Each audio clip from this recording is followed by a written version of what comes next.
Bueno, hola Pa, bienvenido a mi blog y pues hoy te quiero hacer unas preguntas sobre la realidad y bueno, otros temas. Entonces, pues empecemos con la primera pregunta. Para ti, ¿qué es real? Gracias por tu invitación. Muy complacido. Lo real es lo que sucede. Son los hechos con sus situaciones y circunstancias que acontecen, que suceden, que se llevan a cabo en el mundo. Es lo presente, lo que se está llevando a cabo, los acontecimientos. Los acontecimientos, lo que sucedió hace un instante es el pasado. Los acontecimientos que están sucediendo, como esta palabra, y lo que va a suceder, las siguientes preguntas, los acontecimientos futuros. Esto es real. Ok, ¿tú crees que puedes cambiar la realidad? En la dimensión humana actual, con los sentidos y con las limitaciones temporales, racionales que tenemos los seres humanos, hasta donde lo sé, no. Quizá en otra dimensión, quizá en, en un espacio, en un estatus que no conozco, o por lo menos no soy consciente racionalmente, en mi condición humana actual, creo que no. Ok, siguiente pregunta. Para ti, ¿qué es verdadero? Lo verdadero es muy distinto a lo real. Lo verdadero es lo que es similar a lo real. Por eso hay una palabra que me gusta mucho para significar lo que es verdadero. Es la palabra verosímil.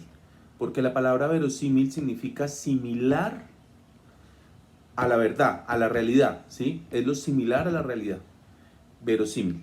Entonces, lo verdadero es lo que es similar a lo real. Ok, ¿y cómo puedes estar seguro de que algo es verdadero entonces? De eso nunca voy a estar plenamente seguro. Eh, Uno puede tener evidencias, pruebas, constataciones, digamos, verificaciones. Entonces, mi apreciación de algo que sucede, yo digo, eso realmente, a ver, mire, es que eso realmente sucedió. Yo le puedo decir, demuéstremelo, ¿sí?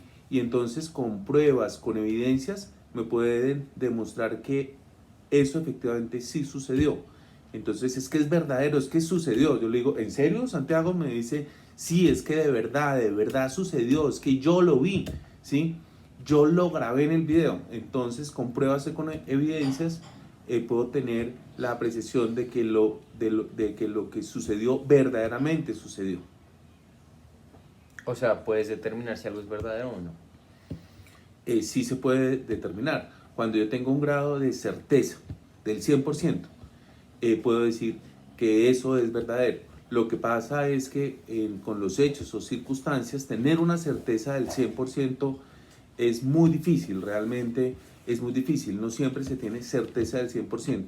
Y hay una serie de apreciaciones subjetivas que modifican la realidad. Además, sí, sucedió, pero ¿a qué distancia estaba? ¿Desde dónde tomó el video? Entonces, muchas veces situaciones que creemos que son reales no lo fueron porque los medios de evidencia y de prueba luego terminan desvirtuando que eso no fue real. ¿Ve? Verdadero, similar a la verdad. Ok, o sea que algo verdadero no es verdadero realmente, es solo similar a lo verdadero. Algo verdadero no es real verdaderamente. Algo verdadero es similar a lo real. Ok. Y para ti, ¿qué es lo libre? ¿Qué es libre? Algo libre es algo que se da en forma espontánea, es decir, se da sin ningún tipo, digamos, de afectación, sin ninguna desviación, sin ningún tipo de, de cambio, sino se tiene que dar como que se tiene que dar, es decir, la ley de la gravedad es verdaderamente, es algo libre, ¿sí? Porque es que yo si tengo una moneda en mi dedo y la suelto, es libre, ¡pum!, se cae. Estando en la tierra, eso es algo verdaderamente libre. Ok, ¿y tú crees que una persona es libre en algún momento? ¿Puede llegar a ser libre de verdad? O... Pues muy difícil, realmente no, pues eso sí que daría para de pronto hacer un ensayo, hacer un cuento, mejor dicho, una novela, porque es muy difícil, porque la persona, a diferencia de la moneda que la suelto, la moneda no tiene libre albedrío, la moneda no decide si me caigo o no me caigo al piso, la moneda se viene al piso, punto. En cambio, como los seres humanos, las personas, tenemos algo que se llama libre albedrío, es decir, la capacidad de tomar las decisiones o no tomarlas, están afectados por una cantidad de contextos sociales, de contextos económicos, de contextos afectivos, individuales, que hace muy difícil, yo diría casi imposible, que una persona sea verdaderamente libre. Es una utopía, diría yo. O sea, ¿qué tan libre hay que ser para ser libre? Pues habría que despojarse de muchas circunstancias que limitan nuestra libertad. Yo digo, para mí las personas más libres son, por ejemplo, los místicos que se dedican solo a la contemplación.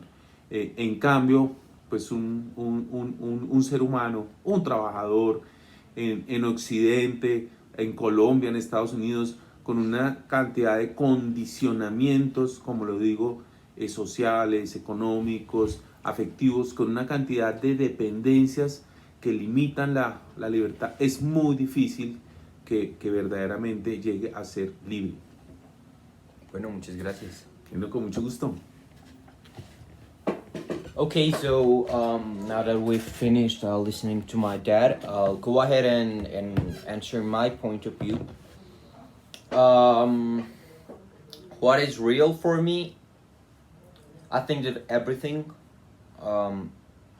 is real. There's no such thing as not being real because, for example, let's say a lie is real. The thing is that it isn't a truth, but instead it exists as a lie. And something that doesn't exist is still real because its non-existence makes it exist. So from my point of view, everything is real. Just that not everything is real in the same way. For example, this clock isn't composed of the same thing and doesn't rely on the same reality as a thought, as imagination, as dreams. They are different realities, but they are all real. Possibilities, they are real in a way. So yeah, for me everything is real. How can you change reality? I think that yes. We are able to change our reality, and basically that is what we are doing in our lives. We are constantly changing it because well, that's what we do. Our reality, this clock exists because someone changed wood into that shape. The sound that I'm emitting is something, I'm changing the pressure of air. The thoughts, the politics, everything is just some modification that someone made, and it doesn't mean that only humans can change reality. Manufacturers are able to change it, and I think that there are realities that are easier to change than others, but we can shape our reality, and I think that's beautiful. And that leads us to the third question, so I'm going to skip the second one and go to it later. What is free? I think that everything is free in a way. We humans are free, but I cannot define what is freedom for me, because I think it is a dark concept, and it is something that you only grasp from the inside. But the capability of being able to shape something, that's being free. And I think that anyone can be free, but you cannot consider freedom as something. Well, if we base ourselves on some of Freud's proposition of what makes us, there's the super me, the me, and the him. I don't know if that's translated. I read it in Spanish, but the super yo, the yo, and the ello. So if we see freedom as something only in the yo, in the self, well, that's not freedom, because we are also made of context and of something called the ello. And we cannot deny that that is also a part of us. So to be free is to be free in all three ways. And yeah, I think that you can be free in a context, and that you can actually be free, and anyone can be free. And how free is free enough? Well, I already told you. You cannot be free if you think that freedom only comes from the yo, but it also comes from the ello and from the super yo, I think. So you've got to know how to shape, how to shift that freedom of the yo into all three manners for you to actually be free enough, I think. And about what is true, I don't think that we can say that anything is true. I think that if anything is true, it is dark enough that we cannot see it. Everything can be changed, can be modified, and I think there is nothing such as truthfulness. Because if I told you that my name is Santiago, for me, maybe that's true, but for someone else it's not. I think that there's nothing that's actually true, unless it is something dark enough that only our inner self can grasp. But I don't think that we can identify truthfulness. And how can you be sure something is true? Well, we cannot be sure something is true, but instead, I think that, okay, this is a little far-fetched for a blog, but I think it is important, and it is something that I believe in. If we are searching for truthfulness, we'll get nowhere, because it is the same thing as searching for a utopia. But if we search for knowledge, for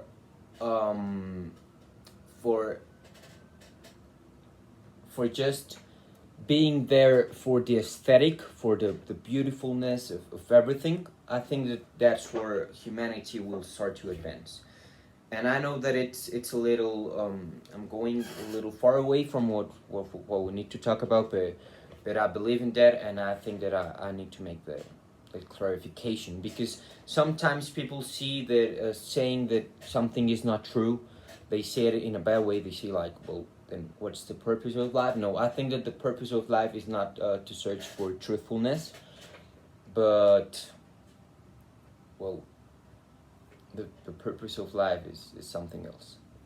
Okay, so now let's make an analysis from my dad's answers. I think that we differ in many things, but maybe not because of the generational gap.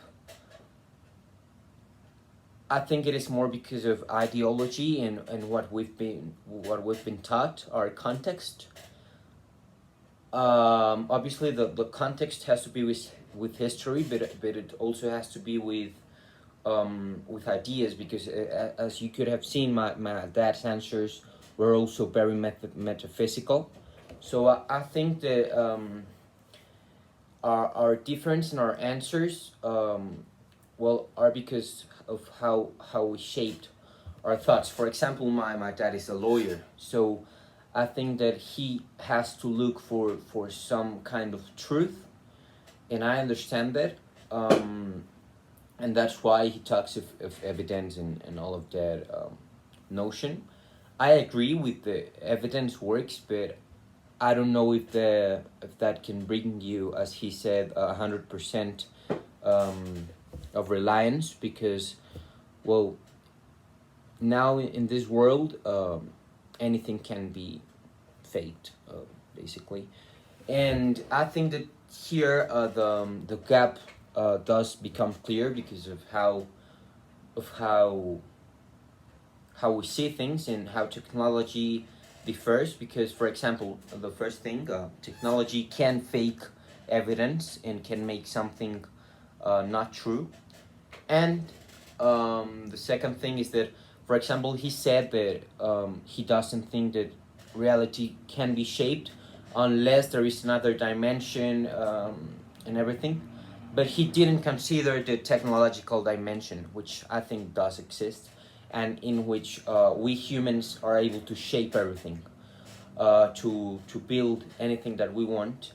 So I think that he didn't have that in mind because of the gap of technology that technology has made us, and that is part of our difference in context.